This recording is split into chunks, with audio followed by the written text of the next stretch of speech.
In primetime news this evening, caught down. Gunmen who engaged the police in shootout on busy Kingston Street shot and killed.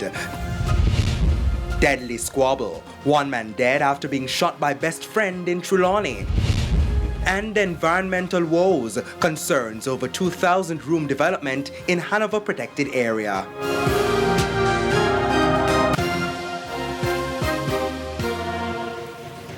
Good evening and welcome to Primetime News. We're on air and online at onespotmedia.com. I'm Janella Precious.